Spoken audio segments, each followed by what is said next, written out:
Xabi Alonso is lining up a new Kroos for Real Madrid. Manchester United have a new keeper. Who's the lucky guy? Nico Williams has chosen his next club, and the Wirtz-to-Liverpool saga is getting juicier by the day. Oh, and here comes my favorite part. Begging for likes. 500, not a single one more or less. I'm not greedy, I could ask for 1 million. So, will you be generous and drop a like for some good old transfer gossip? Remember how we were just talking about Florian Wirtz and all those transfer rumours? Well, it looks like the transfer saga of the century is finally heading for the finish line.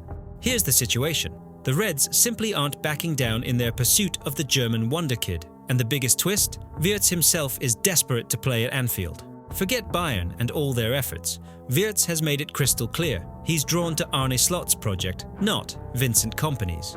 Just imagine, a 22-year-old tearing up the Bundesliga, and he's picked Liverpool over Bayern. Unthinkable even a couple years ago, right? Who would have thought? Leverkusen are putting up a fight, of course. They've already turned down Liverpool's second offer. We're talking around £109 million or 130 million euros. Bayer want 150 million euros, full stop. But then comes our favourite. Here we go! Maestro Fabrizio Romano dropping the bomb. Liverpool are confident the deal gets done. You hear that? Confident. Which means Michael Edwards is probably working his magic with the American owners again. Looks like FSG have already given the green light for an insane $171 million if that's what it takes. Maybe they finally realize this isn't just a transfer, it's an investment for the next decade. But here's what sealed the deal for Wirtz himself. It wasn't just the money or the Premier League hype, it was the role. Slot told him straight up, "Florian, you'll be my out-and-out number 10. You'll be the heart of our attack." If he'd gone to Bayern, he'd have to share that role with Jamal Musiala. See the difference? At Liverpool, he'll be the main man, the star, the headliner. At Bayern, just one of many, even if they're all superstars. So, honestly, it's a smart move. He gets a whole club backing him, not just half a position on the pitch. Of course, Leverkusen will play hardball. By all accounts, they're already planning for life after their gem. They know Wirtz is already mentally wearing red. Some German sources, like Kicker and Bild, claim Liverpool might throw in a player or two, names like Jarell Quansah or Harvey Elliott, to sweeten the deal.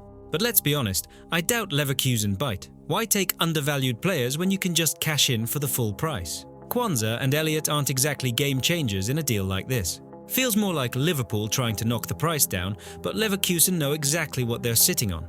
Honestly, this feels like more than just rumours. It's match point. A €20 million gap for a talent like this is nothing compared to what the club stands to gain. And with Nagelsmann himself approving the move, saying it's the perfect step for a 22-year-old, you know it's real.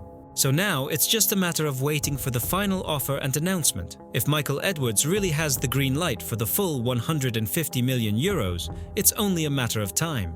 We're about to witness one of the biggest and maybe most significant transfers of the summer. Liverpool are flexing in the transfer market once again.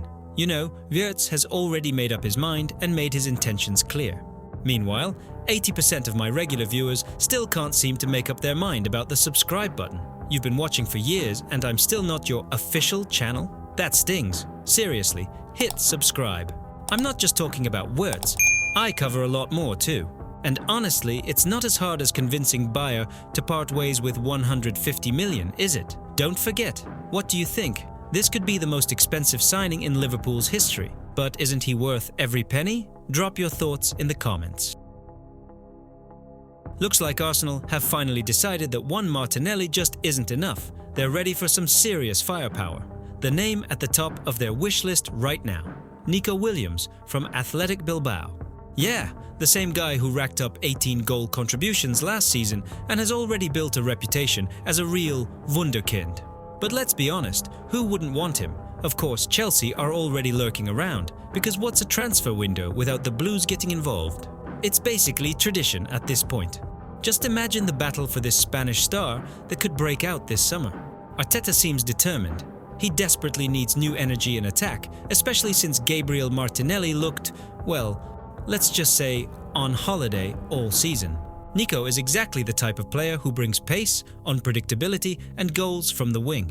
He's a natural on the left, but trust me, he can terrorize defenders on the right too. This isn't your typical one-trick pony winger. Barcelona were interested too, but classic Barca, something changed. Either they're out of cash or their priorities shifted. That basically cleared the path for Arsenal to swoop in and feel like kings of the market. But not so fast. Just as they were dreaming of Williams tearing up the left flank in red and white, Bayern Munich showed up out of nowhere. And when Bayern enter the race, you know they're in it to win it. So now you have to wonder, Arsenal, Chelsea or Bayern? If you were in the young Spaniard's shoes, which would you pick? Arteta's project in London, Maresca's new-look Chelsea, or Bayern's stability and guaranteed silverware? It's not an easy call. What I personally love about Williams is how much he keeps developing. He's only 22, already shining in La Liga and for Spain's national team. Just imagine what could happen if he joins a top coach at a top club. He could turn into the kind of attacking monster Arsenal fans haven't seen since Thierry Henry. Okay, maybe that's a stretch. But hey, a little dreaming never hurt anyone. And you know what's the best part? No matter who wins this transfer race, we all win. Because watching Nico Williams at the next level is going to be incredible. So let's stay tuned. Something tells me there are a lot of surprises still to come. Just think about it for a second. The club finally ends a 17-year trophy drought. And what happens next? Instead of putting up a Postecoglou statue outside the stadium, the folks in the Tottenham offices are actually considering letting Ange go. Classic Spurs, right? What other club could manage to trip over their own success this smoothly? All eyes are now on Daniel Levy, the man who changes managers faster than most fans update their fantasy football apps. Now it's his call on what happens with Ange. Sure, the Europa League trophy is finally in the cabinet, and the vibe around the team is better than it's been in years. But at Tottenham, stability seems to mean coming up with a new strategy every month. And of course, Fabrizio Romano and Belgian insider Sacha Tavolieri are already teasing that a big decision is coming soon, but who do Spurs turn to if they really ditch Postecoglou? The main candidate? Thomas Frank from Brentford. Frank isn't another showman like Conte or Mourinho. He's not tossing bottles on the touchline or turning press conferences into Netflix specials. He's all about cool-headedness, structure, and building something real. Word is, he's already had conversations with Spurs about transfer targets and the club's long-term project. There's even a release clause, £9 million, easy money for Tottenham if they want him. But here's the catch.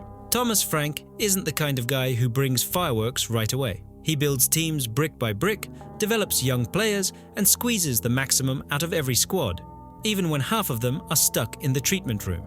The real question, do Tottenham have the patience for that? Or is it still all about everything right now? If patience runs out again, the backup plan is Oliver Glasner from Crystal Palace.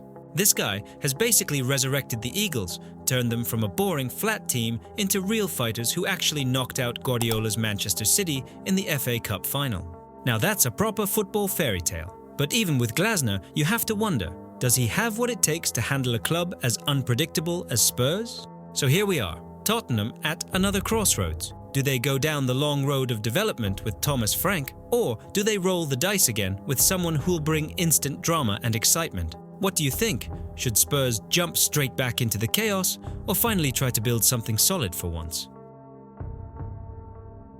That's it. Looks like Chiesa has finally run out of patience. The guy's hit that point where it's time to pack his bags and find a club where he can actually remind people he's not just some Premier League tourist, but a winger who used to set Serie A on fire.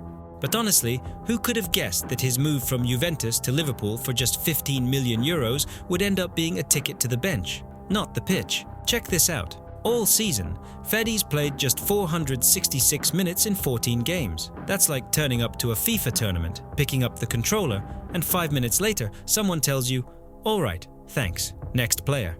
He's 27. That's supposed to be your prime. You should be out there playing, not just posing for the club's Instagram. Now Liverpool are ready to let him go. Loan, permanent deal, whatever. And right away, the rumor mill is spinning. Atletico are already rubbing their hands, with AS calling this a golden opportunity for the Colchoneros. But honestly, is Chiesa really going to Simeone just to swap one bench for another and count down the minutes till he gets a chance? With all the competition at Atleti, not everyone becomes a favorite for Cholo, especially if you're not obsessed with running your socks off in the press. Napoli are in the mix too. They love their Italian players, and it's obvious Chiesa needs someone who believes in his comeback. But here's the real question. Does he still have the motivation to prove to everyone that the Chiesa who lit up the Euros for Italy isn't gone for good? Seriously, if Federico can't rediscover that form, he could easily get stuck as yet another promising talent who never really made it. Right now, it feels like Chiesa at a crossroads. One path means staying at a top club but being the third or fourth choice. The other means taking a risk and actually playing regular football. Liverpool have zero reason to keep him just for the sake of it. They'll want to recoup at least some of the money and move on. The big question, where does he go from here? Sunny Naples with a real shot at playing, or Madrid, where anyone who signs up for Simeone has to be ready to live life on the edge? Who do you think is more likely to revive Chiesa, Napoli or Atletico, or is this just another case of a talented player getting lost between benches and league switches? Drop your thoughts in the comments. Personally, if I were in his shoes, I'd run to the place where I can actually play every week, not just wait for a miracle.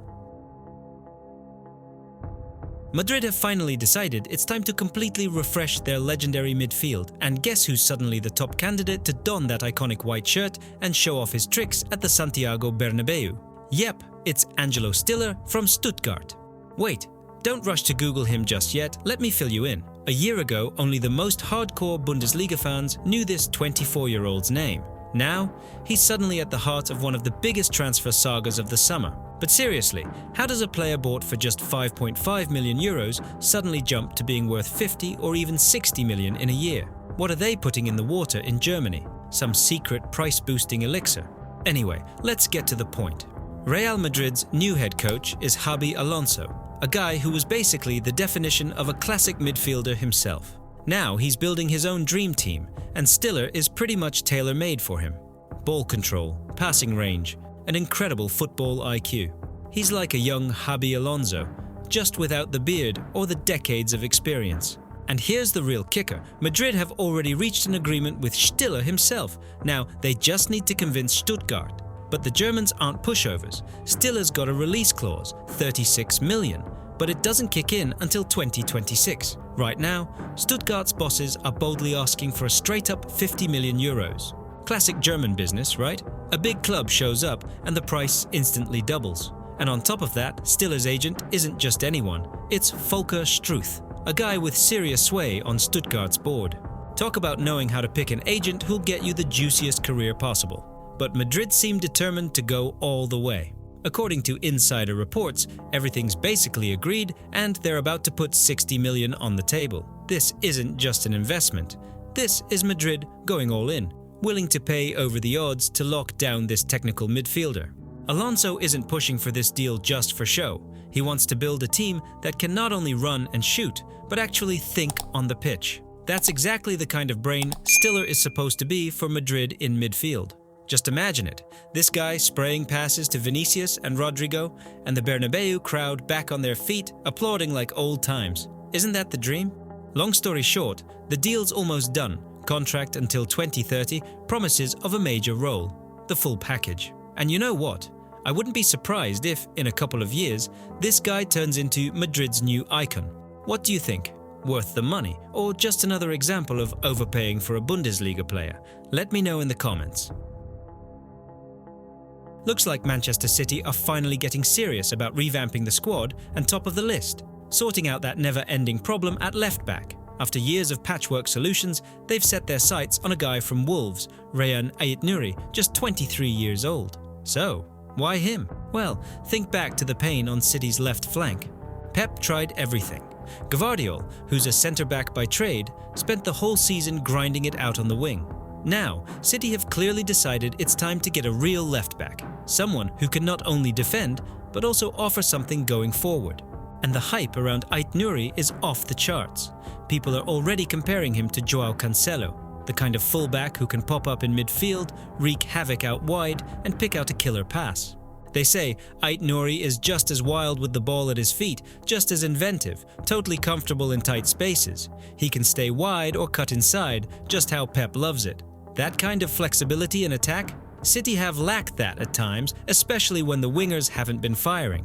But of course, there's a catch. For all his attacking flair and technical brilliance, there are defensive question marks. Concentration isn't always his strong suit. He's played 4 full seasons in the Premier League, but is still seen as raw, especially when he's in a back 4. His best games for Wolves? Nearly always as a wing-back, with 3 centre-backs behind him, covering for any lapses. That's when he really shines. Explosive, unpredictable, a nightmare to defend against. But his defensive naivety and positional slip-ups get covered up a bit in that system.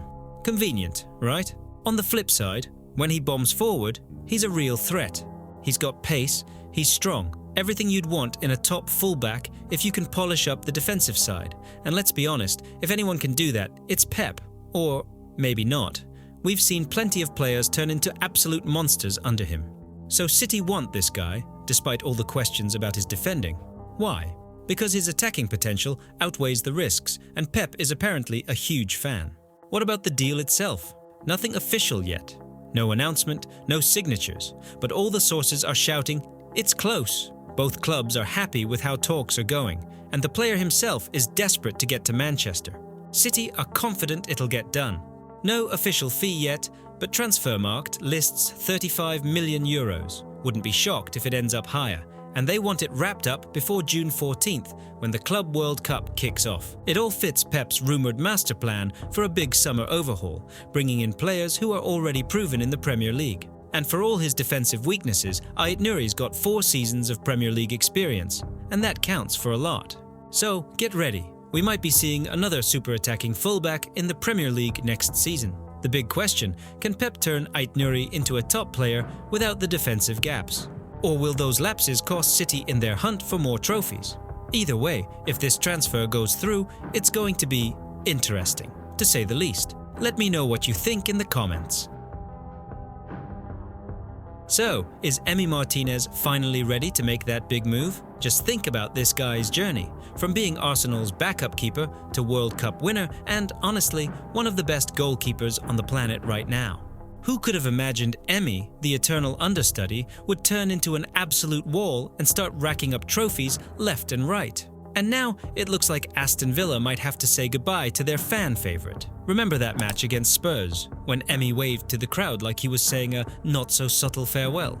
That was basically him dropping a huge hint. Thanks for everything, guys, but it might be time to move on. Where to? Well, that's where things get interesting. Barcelona were definitely sniffing around Emi, but in the end, they decided to go with young Joan Garcia from Espanyol instead. Fair enough, Catalans love their bright prospects, and Emi just turned 32. Although, let's be honest, for a goalkeeper, that's not old at all. If anything, he's in his prime. Now, the big rumour swirling around is Manchester United. Emi knows joining United doesn't mean instant Champions League football, but what a challenge that would be. And just the thought of becoming part of a legendary club and helping to restore their glory, what keeper wouldn't be fired up by that? Speaking of big moves and big decisions, Emi Martinez is about to take the leap. And what about you, my loyal viewers? How many of you still haven't hit that subscribe button? Is your own transfer window not open yet? Or are you waiting for me to become a YouTube world champion before you finally join the squad? Just picture it. Emi standing in the middle of Old Trafford, arms wide, telling the fans, "Relax everyone, I've got this." Of course, with all this transfer buzz, the press tried to squeeze something out of Emi, but he just coolly shut it down. "Guys, I'm here to play for my national team, not to talk about my future. The window's just opened. There's plenty of time." That's ice cold. Courtois in a penalty, shootout level composure, am I right? Now, about those Saudi rumours. Let me just say, I don't see Emi as the type to chase oil money. He's here to make history, not to cash in before retirement. He's not the kind of guy to swap the Premier League for some desert payday, no matter how many millions they offer. There's even talk about Arsenal wanting him back. Now that would be a Hollywood script. The prodigal son returns to the Emirates. But how realistic is that? Or is Emi more likely to follow in De Gea's footsteps and become the face of United's new era? One thing's for sure, this summer is the most important crossroads of Emi Martinez's entire career. He can either stay king of Villa Park or become a hero for a European giant. My money's on the second option. What about you? Is this the ultimate challenge for Emi? Drop your thoughts in the comments. Let's talk it out. Looks like Brighton are set to smash the transfer market template once again, with a price tag that'll make your jaw drop. You know, JOÁO Pedro, right? The Brazilian guy lighting it up for the Seagulls, can play centrally or out wide. Classic utility man. Well, Brighton want, get this, £70 million for him. 70 million. For a guy playing at Brighton. Don't get me wrong, the Seagulls are absolute wizards on the transfer market. They have this art of finding rough diamonds, polishing them up, and selling them for sums other clubs can only dream of. Seriously, it's like an art form. Pick up some unknown kid for peanuts, he tears it up for a season or two, and boom, suddenly he's worth 10 times as much. Remember Caicedo or McAllister? Both playing for top clubs now, and Brighton made a fortune off those deals. And now, it's JOÁO Pedro's turn. They've got a gold mine going, and they're not shy about it. And the funniest part? There's already a queue of big clubs lining up for JOÁO Pedro. Of course, Arsenal are front and center. Arteta must still be haunted by those nightmares from last season when his attack lacked a killer edge. So now he's desperate to plug that gap.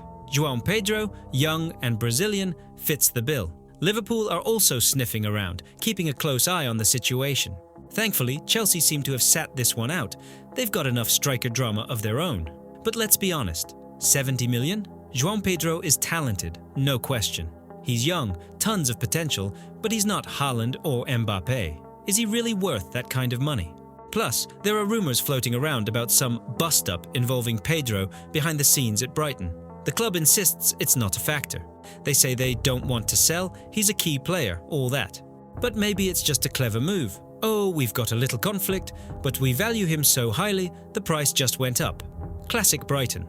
Don't forget, his contract runs until 2028. That gives Brighton all the leverage in the world to ask for a ridiculous fee. But here's the thing that bugs me, his versatility. Yes, he can play through the middle or out wide, and that's a plus for a lot of teams. But for Arsenal, is that really what they need right now? Arteta doesn't just want good players, he wants specialists. He needs a pure striker to bang in the goals or a winger to terrorize the flanks, not just someone who can do a bit of everything. Pedro's more of a hybrid, and that raises a big question. Is he worth £70 million when you need someone with a defined role? Personally, I think it's a stretch. And honestly, from what I'm hearing, Liverpool and Arsenal are both considering other names, players who fit their needs more precisely. Either JOÁO Pedro explodes next season and makes that price tag look like a bargain, or it goes down as another classic case of overpriced and under-delivered. If I had to bet, I'd go with the latter. What about you? Do you think any of the big clubs will cough up for him, or is JOÁO Pedro staying at Brighton for another year? Drop your thoughts in the comments.